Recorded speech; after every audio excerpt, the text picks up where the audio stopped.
Hello दोस्तों, नमस्कार। आरतिका kitchen में आपका बहुत बहुत स्वागत है। दोस्तों, आज हम बनाएंगे स्पेशल मसाला लेयर नमक पारे। बहुत ज़्यादा खस्ता, बहुत ज़्यादा टेस्टी। इनके शेल्फ लाइफ बहुत लंबी होती है। आप इनको बना के स्टोर करके त्योहारों पर लंबे समय तक खा सकते हैं। रेसिपी पसंद आए तो लाइक शेयर करते हुए चैनल को सब्सक्राइब कीजिएगा। चलिए बना लेते हैं। तो यहाँ पर हमने 2 कप मैदा लिया है, इसे अच्छे से छान लिया है। स्वादानुसार नमक डालेंगे, आधी छोटी चम्मच लाल मिर्च पाउडर, 1/4 चम्मच कुटी हुई काली मिर्च, आधी छोटी चम्मच जीरा, इसका फ्लेवर बहुत अच्छा आता है। मंगरेल डालेंगे आधी छोटी चम्मच, अगर आपको पसंद हो तो इसे डालिए, वरना स्किप भी कर सकते हैं। आधी छोटी चम्मच अजवाइन, इसे क्रश करके डालेंगे, इसका फ्लेवर बहुत अच्छा नमक पारे में आता है, इसे ज़रूर डालिएगा। 1 पिंच हींग का डालेंगे, इसका टेस्ट और खुशबू बहुत अच्छी आती है। अब यहाँ पर मोयन के लिए 3 चम्मच घी डालेंगे।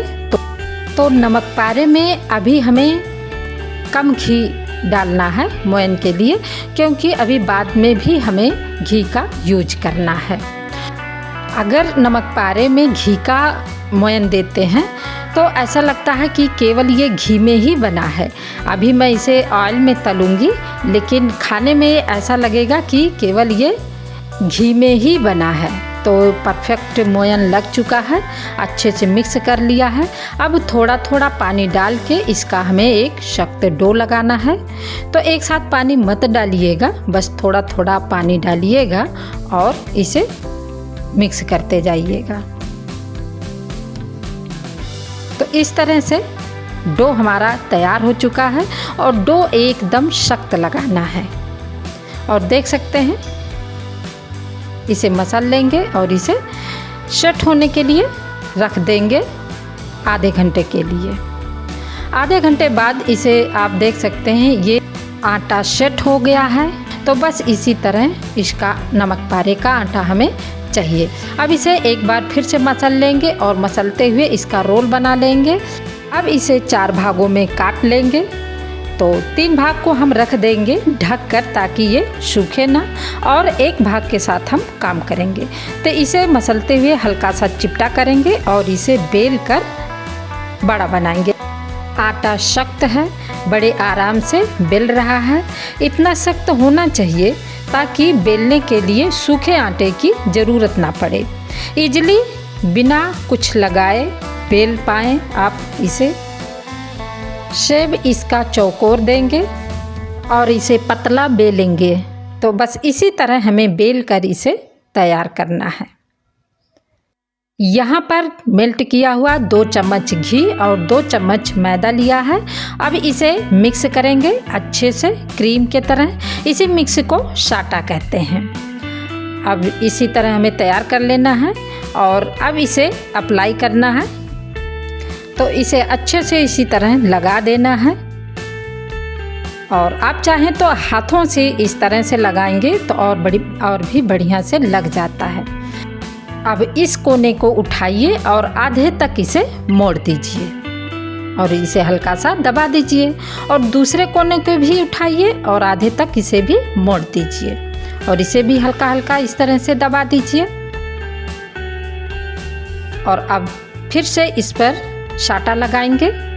तो ध्यान रखिएगा, इसे मोटा नहीं, इसे पतला ही लगाना है, पतली लेयर। और फिर से इसे एक तरफ से उठाकर कोनों को इसे आधे तक ले जाना है और इसे फोल्ड कर देना है। दूसरे को भी लाएंगे, कोनों को मिला देंगे, इसे फोल्ड कर देंगे और कोनों को मिलाते हुए इसे चौकोर शेप दे देंगे और इसे हल्का सा दबाकर चिपटा करेंगे। और अब इसे बेलेंगे। तो इसे चौकोर में ही बेल कर इसे बड़ा बनाना है। तो इस बार इसे मोटा ही रखना है, इसे पतला नहीं करना है। इस तरह से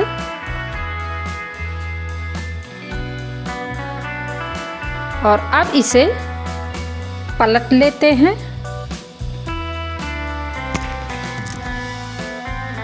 तो इसी तरह इसे तैयार कर लेना है। अब इस पर साटा लगाना है।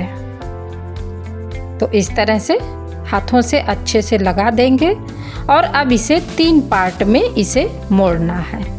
अब इधर से मोड़ देंगे और इधर दूसरी तरफ से भी इसे मोड़ देंगे और इसे दबा देंगे इस तरह से। इधर से भी उलटकर हम इसे दबा देते हैं और अब इसे लंबाई में बेल देंगे। उलट के भी इसे हल्का सा बेल देंगे। तो बहुत ज़्यादा दबा के नहीं बेलिएगा और इसे चौड़ाई में भी हल्का सा इसे बेल देंगे। इसे मोटा ही रखना है, ज़्यादा पतला नहीं, ध्यान रखिएगा। और अब इसे काट लेंगे। तो साइड से हमने काट के निकाल दिया है। अब इसे प्लेट में रख लेंगे। तो देख सकते हैं इसे आधी इंच के उसमें हमने इसे काट लिया है। और इसी तरह जो बाकी है उसे भी हमने बेल कर इसे चौकोर शेप दिया और इसे चारों तरफ से इसे मोड़ दिया। दोनों तरफ से मोड़ने के बाद इसे लेयर लगाया और इसे मोड़ दिया दोनों तरफ से। फिर से इसे हमने बेल कर बड़ा बनाया और इसे 3 पार्ट में मोड़ दिया। और इसे भी फिर से लंबाई में इसे हम बेल कर बड़ा बनाएंगे और फिर चौड़ाई में भी बनाएंगे और इसे भी काट लेंगे। तो देख सकते हैं इसे मैंने काट लिया है आधी इंच के चौड़ाई में।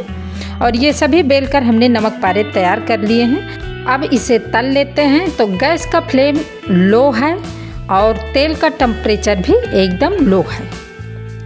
तो अब इसे हल्के हल्के बबल्स आ रहे हैं और जब ये 1 से 2 मिनट पक जाएं और ये उठ के ऊपर आ जाएं, इस तरह से आप देख सकते हैं, तब इन्हें पलटना है। इसके पहले इसमें कलछी नहीं लगाना है। और अब इसे पलट देते हैं। ये नमक पारे बहुत ही टेस्टी और बहुत ही खस्ते बनते हैं अगर आप इस तरीके से बनाते हैं। तो इसे हाई फ्लेम पर बिल्कुल भी मत तलिएगा। गैस का फ्लेम लो से थोड़ा सा आप ज़्यादा कर दीजिएगा। अगर लगे कि ये ज़्यादा टाइम लग रहा है तो आप लो से थोड़ा सा ज़्यादा और मीडियम से थोड़ा सा कम गैस का फ्लेम रखिएगा। और इसे अच्छे से उलटते पलटते हुए इन्हें गोल्डन ब्राउन होने तक तल लीजिएगा। तो ये गोल्डन ब्राउन हो चुके हैं। अब इन्हें निकाल लेंगे। अब इसे प्लेट में रख लेते हैं। अब बाकी का भी हम तल लेते हैं। तो एक बार तलने के बाद गैस का फ्लेम या तो बंद कर दीजिएगा या एकदम लो कर दीजिएगा, उसके बाद डालिएगा। अब ये भी देख सकते हैं उठ के ऊपर आ गए हैं। अब इन्हें भी पलट देंगे और उलटते पलटते हुए देख सकते हैं ये हल्का गुलाबी हो गए हैं। अब इन्हें निकाल लेंगे। ज़्यादा इन्हें डार्क नहीं करना है। यदि इसे डार्क किए हाई फ्लेम पर तलकर तो इनका टेस्ट एकदम कड़वा हो जाएगा, बिल्कुल बेकार हो जाएगा। तो आप इन्हें हल्के में ही तलिएगा क्योंकि इनकी लेयर जो है पतली होती हैं। तो इन्हें हल्का ही तलिएगा। ये बहुत ही टेस्टी बनते हैं, बहुत ही खस्ते और क्रिस्पी बनते हैं। अभी सभी को हमने तैयार कर लिया है। आप इन्हें पूरी तरह से ठंडा करने के बाद किसी एयरटाइट कंटेनर में रखकर आप लंबे समय तक के लिए स्टोर करके खा सकते हैं। और त्योहारों में आप परिवारों के साथ, आप आए हुए गेस्ट के साथ एंजॉय कर सकते हैं।